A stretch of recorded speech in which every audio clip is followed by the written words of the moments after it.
नमस्कार दोस्तों, राफेल के जिन ने फ्रांस में तो तबाही मचानी शुरू कर दी है, लेकिन भारत में अभी कोई भी कुछ बोलने को तैयार नहीं है।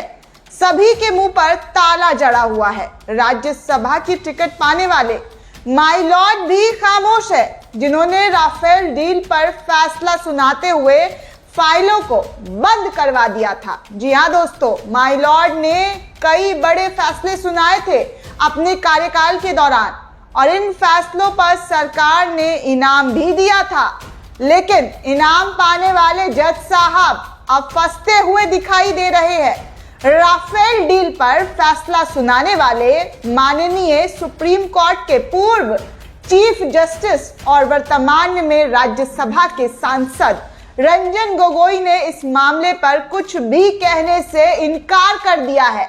द टेलीग्राफ की खबरों को अगर आधार माने तो पूर्व चीफ जस्टिस से जब राफेल डील के मामले पर नए फ्रांसीसी घटनाक्रम पर प्रतिक्रियाएं मांगी गई तो वो मौन हो गए, वो चुप हो गए।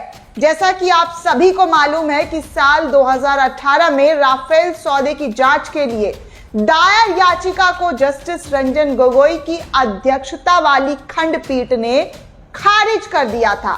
अब जब राफेल घोटाले की फ्रांस में नए तरीके से जांच शुरू हो गई है, वैसे में सवाल तो रंजन गोगोई पर भी उठने लगे हैं। न सिर्फ रंजन गोगोई के फैसले पर बल्कि रंजन गोगोई के चरित्र पर भी, क्योंकि जिस तरह से उन्होंने केंद्र की मोदी सरकार के पक्ष में फैसला सुनाया और रिटायरमेंट के बाद राज्यसभा के सांसद बन गए, उससे न्यायपालिका की गरिमा तो गिरी ही, साथ ही साथ चीफ जस्टिस जैसे पद की भी गरिमा कम हो गई। इस मामले में फैसला देने के ठीक 4 महीने के बाद ही गोगोई को राज्यसभा पहुंचा दिया गया, उन्हें सांसद बना दिया गया।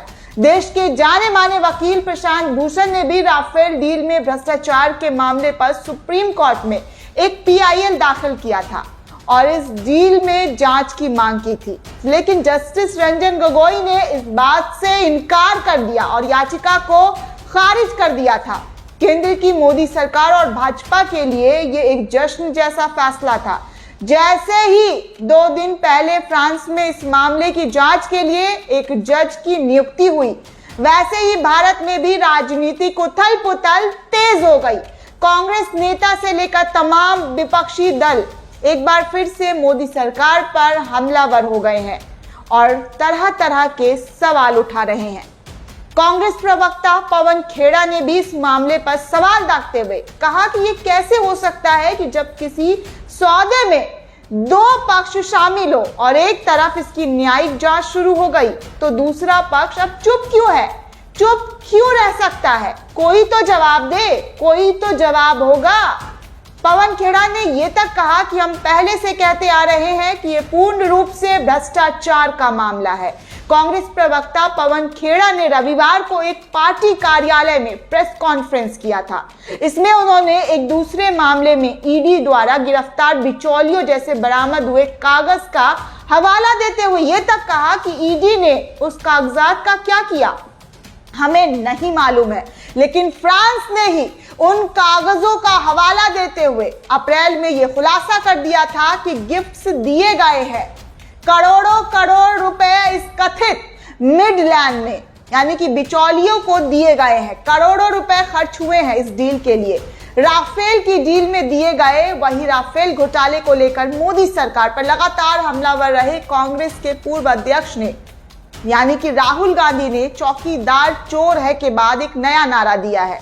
चोर की दाढ़ी में नया नारा उछाल दिया गया है। राफेल घोटाले का जिन एक बार फिर से बाहर आने के बाद जहां विपक्ष एक बार फिर से आक्रामक मूड में आ गया है, तो सरकार की ओर से रक्षात्मक रुख अख्तियार कर लिया गया है। प्रधानमंत्री से लेकर रक्षा मंत्री तक खामोश बैठे हुए हैं। उन्हें कोई लेना देना नहीं है इन घोटालों के मामलों पर। एक शब्द नहीं फूटा है उनके मुंह से, एक भी सवालों के जवाब नहीं दिए जा रहे। बस बड़बोले संबित पात्रा चीख रहे हैं कि कांग्रेस बहका रही है। अब कोई इससे ये तो पूछे कि फ्रांस में भी कांग्रेस की सरकार है क्या, या राहुल गांधी फ्रांसीसी मीडिया को खरीद चुके हैं, यहाँ की मीडिया जिस तरह से खामोश बैठी है, वैसे ही फ्रांस की मीडिया को भी खामोश रहना चाहिए था। लेकिन फ्रांस में साहब की ये डील उजागर हो गई है और जांच होनी शुरू हो गई है। अब साहब वहां पर कौन से जज को राज्यसभा का टिकट देंगे, ऐसा जनता जानने को इच्छुक बैठी है, क्योंकि जिस तरह से फ्रांस में ये डील उजागर हुआ है और ये सभी को पता है कि इंडिया में क्या हुआ, यानी कि भारत में इस डील पर किस तरह से राज्यसभा सांसद बनाने तक का सफर चीफ जस्टिस रंजन गोगोई का रहा है, ये सभी को पता है। जज को राज्यसभा का टिकट देंगे, ऐसा जनता जानने को इच्छुक है, क्योंकि फ्रांस में भी जज बैठ चुके हैं। इस डील को लेकर तहकीकात शुरू हो चुकी है, क्योंकि माइलॉर्ड कुछ भी बोलने को तैयार ही नहीं है। राफेल सौदे में कथित घोटाले के जांच के लिए फ्रांस में जज नियुक्त कर दिए गए हैं। इस मामले में कांग्रेस ने पूछा कि सरकार की ओर से इस पर प्रतिक्रिया अब तक क्यों नहीं आई है, क्यों खामोश बैठी है मोदी सरकार। पार्टी ने यह तक पूछा कि जब फ्रांस ने जांच बैठा दी तो मोदी सरकार चुप क्यों है। पार्टी ने आरोप लगाया कि राफेल सौदे के बिचौलियों को करोड़ों रुपए दिए गए हैं। इसने 59,000 करोड़ रुपए के इस सौदे पर जो ताजा खुलासा हुआ है, यानी कि राफेल लड़ाकू विमान की खरीद के सौदे को लेकर एक नया घटनाक्रम यह हुआ है कि फ्रांस के अलावा ऑनलाइन पोर्टल मीडिया रिपोर्ट ने अपनी ताजा रिपोर्ट में यह बताया है कि फ्रांस में एक जज को जांच के लिए नियुक्त किया गया है। मीडिया रिपोर्ट ने अप्रैल महीने में कुछ रिपोर्ट छापकर यह दावा किया था कि भारत और फ्रांस के बीच हुई इस डील में एक भारतीय बिचौलिया कंपनी शामिल थी और उसे 1 मिलियन यूरो यानी कि 8.62 करोड़ रुपए दिए गए थे। तो सोच सकते हैं कि कितना बड़ा घोटाला हुआ है हम हिंदुस्तानियों के साथ। मीडिया रिपोर्ट ने ताजा रिपोर्ट में कहा है कि इस मामले में फ्रांस की पब्लिक प्रोसिक्यूशन सर्विसेज यानी कि पीएनएमएफ की वित्तीय अपराध शाखा ने 14 जून से राफेल लड़ाकू विमान को खरीदने हुए सौदे की जांच शुरू कर दी है। इस बड़े सौदे को लेकर विवाद कल उस समय फिर उठा जब कांग्रेस ने एक संयुक्त संसदीय समिति यानी कि जेपीसी की जांच की मांग की है। लेकिन ये सवाल उठाए जाने के एक दिन बाद भी सरकार की ओर से जवाब नहीं आने पर आज फिर कांग्रेस ने सरकार को कटघरे में खड़ा कर दिया है। कांग्रेस नेता लगातार बार बार पूछ रहे हैं कि दो सरकारों में से एक फ्रांस ने जांच तो बिठवा दिया है, लेकिन दूसरी सरकार यानी कि मोदी सरकार चुप्पी क्यों साधे हुई है। उन्होंने ये तक कहा कि इस सौदे से जिसको पैसा मिला, जिसको लाभ हुआ, उसने जांच शुरू करवा दिया, लेकिन जिसे पैसे गए, जिस देश के पैसे गए यानी कि भारत को जिसको नुकसान हुआ, वो चुप क्यों है, वो खामोश क्यों है। पवन खेड़ा ने यह तक कहा कि क्या किसी भी लोकतंत्र में यह संभव है कि करदाता का पैसा लुट रहा हो, सरेआम नुकसान पहुंचाया जा रहा हो, लेकिन जांच नहीं कराई जाएगी। उन्होंने कहा कि इस मामले में एक शब्द भी क्यों नहीं बोला जा रहा है, क्यों नहीं भारतीय जनता पार्टी कुछ बोल रही है। उन्होंने ये तक कहा कि अंतर सरकारी सौदे का मतलब होता है कि कोई बिचौलिया या दलाल नहीं हो। ये सुनिश्चित हो जाता है कि उन्होंने फ्रांस के जांच पत्र का हवाला देते हुए कहा कि सौदे का मतलब था कि इसमें कोई भ्रष्टाचार नहीं हो, कोई दबाव डालने वाला नहीं हो, कोई मनी लॉन्ड्रिंग नहीं हो, कोई फेवरेटिज्म नहीं हो। उन्होंने कहा कि आगे अब राफेल सौदे में हर रोज नए खुलासे हो रहे हैं और अब ये साफ हो चुका है कि 570 करोड़ की चीज सरकार ने 1670 करोड़ रुपए में खरीदी है। आपको ये भी बता दूं कि मीडिया रिपोर्ट ने अपनी नई रिपोर्ट में ये तक कहा है कि राफेल विमान बनाने वाली कंपनी दसा एविएशन ने भारत के कारोबारी अनिल अंबानी के साथ 26 मार्च 2015 को पहले MOU पर दस्तखत किए थे और इसके 2 हफ्ते बाद ही प्रधानमंत्री नरेंद्र मोदी पेरिस गए थे और इसमें उन्होंने 126 राफेल विमानों के पुराने सौदे को बदलकर 36 राफेल लड़ाकू विमान खरीदने का नया सौदा किया था।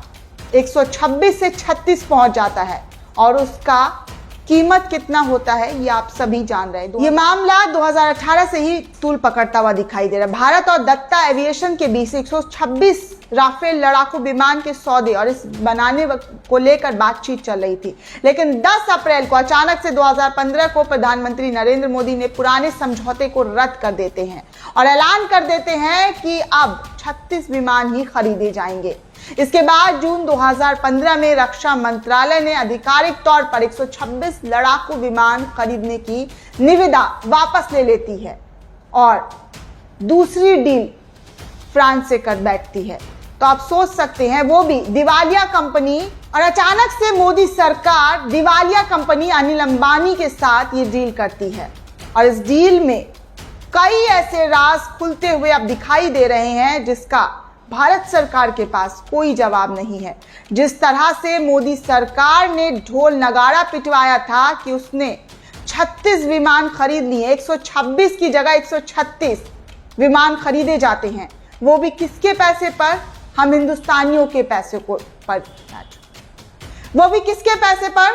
हम हिंदुस्तानियों के पैसे पर ये विमान खरीदा जाता और उसमें इतना बड़ा घोटाला हुआ है जो कि खुद फ्रांस में अब जज बैठा दिए गए हैं। इस राफेल सौदे को लेकर अब जांच शुरू हो गई है, लेकिन भारत में इस पर सभी खामोश हैं। चाहे वो जज, जिस जज को राज्यसभा का टिकट देकर सांसद बनाया गया हो, या फिर मोदी सरकार, ये सभी खामोश बैठे हुए हैं। कोई भी बोलने को नहीं है कि आखिर इतना बड़ा घोटाले के पीछे किसका हाथ था या कौन था इस घोटाले के पीछे।